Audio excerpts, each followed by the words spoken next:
बिस्मिल्लाहिर्रहमानिर्रहीम। जान पाकिस्तान टीवी के सामईन व नाज़रीन, अस्सलाम वालेकुम।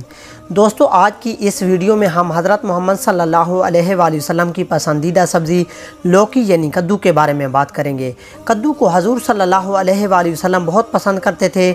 हजूर सल्लल्लाहु अलैहि वसल्लम ने कद्दू के बारे में क्या फ़रमाया, ये जानने के लिए सबसे पहले आप हमारे चैनल को सब्सक्राइब कर लें और साथ बेल आइकन को भी दबाएँ और वीडियो को भी लाइक कर दें।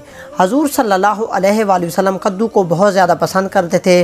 पसंदीदगी का ये आलम था कि हज़रत अनस रज़ी अल्लाह अन्हु से रिवायत है कि रसूल अकरम सल्लल्लाहु अलैहि वसल्लम को एक दर्जी ने खाने पर बुलाया। मैं भी आप सल्लल्लाहु अलैहि वसल्लम के साथ था। साहिब खाना ने जौ की रोटी और शोरबा पेश किया। शोरबे में कद्दू गोश्त था। मैंने देखा कि आप सल्लल्लाहु अलैहि वसल्लम शोरबे से कद्दू के टुकड़े तलाश कर के खाते थे। उस दिन से मैंने भी कद्दू को पसंद करने लगा। कद्दू खाना सुन्नत नबवी भी है और इससे कई अमराज से शिफा मिलती है। हजूर अकरम सल्लल्लाहु अलैहि वसल्लम ने फरमाया, तुम्हारे लिए लौकी यानी कद्दू मौजूद है। ये अक्ल को बढ़ाती है और दिमाग को ताकत देती है। एक और मौका पर हजूर सल्लल्लाहु अलैहि वसल्लम ने हज़रत आयशा सदीक़ा रज़ी अल्लाह ताला अन्हा से फरमाया, आयशा, जब खुश्क गोश्त पकाओ तो इसमें कद्दू डालकर इजाफ़ा कर लिया करो, क्योंकि ये गमगीन दिल को मजबूत करता है। कद्दू मौसम गर्मा की सेहत बख्श और लजीज गज़ा है, जिसे लौकी भी कहा जाता है। इब्तदा में कद्दू अरब, ईरान और हिंदुस्तान के मुख्तलिफ़ इलाकों में काश्त की जाती थी। रफ्ता रफ्ता ज़माना कदीम से काश्त होने वाली ये सब्ज़ी अब दुनिया भर में काश्त की जाने लगी। कद्दू जल्द हज़म होने वाली हल्की गज़ा है, बल्कि दूसरी गज़ाओं को हज़म करने में भी मददगार साबित होती है। इसकी दो अक़साम हैं, एक गोल और दूसरी लंबी। कद्दू का शुमार विटामिन्स और तवानाई बख्शने वाली बेहतरीन सब्जियों में होता है।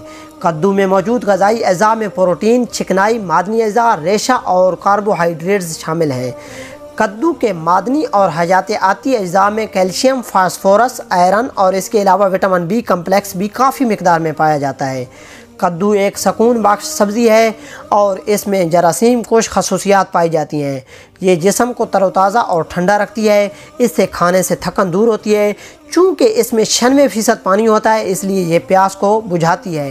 गोश्त और गरम मसाला ना सिर्फ इसके जायके में बल्कि इसकी तासीर में भी खातिर खा इजाफ़ा कर देते हैं।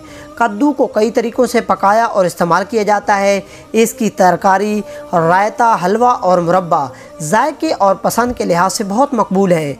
यूँ तो कुदरत ने तमाम सब्ज़ियों और फलों में इंसानी जिस्म की ज़रूरियात और इलाज के लिए बेशबहा ख़जाने छुपा रखे हैं, ताहम उन सब में कद्दू को ख़ास अहमियत हासिल है।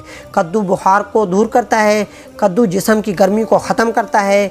कद्दू पेशाब आवर है, इससे पेशाब खुल कर आता है। कद्दू जिस्म को सुकून देता है। कद्दू के इस्तेमाल से असाबी तकलीफ़ दूर हो जाती है। कद्दू के इस्तेमाल से वज़न कंट्रोल में रहता है। कद्दू मैदे की तेज़ाबियत को दूर करता है। कद्दू ब्लड प्रेशर को कंट्रोल में करता है। कद्दू जल्द को चमकदार बनाता है और साथ चेहरे की झुर्रियों को भी ख़त्म करता है। कद्दू का जूस पेशाब की जलन को दूर करता है और मैदे को ठंडक और तक़वियत देता है। कद्दू का जूस कैंसर से महफूज रखता है। ये भी सुनने में आया है कि कद्दू के छिलके पाँव पर मसलने से पाँव की तपश ख़त्म हो जाती है। कद्दू जिगर की गर्मी को भी दूर करता है। मुख्तसर ये कि ये इंसानी जिस्म के लिए बेहतरीन टाँक है। दोस्तों, अगर आपको हमारी वीडियो अच्छी लगी है तो इसे लाइक और शेयर करें और हमारे चैनल को सब्सक्राइब करें। शुक्रिया। अल्लाह हाफिज़।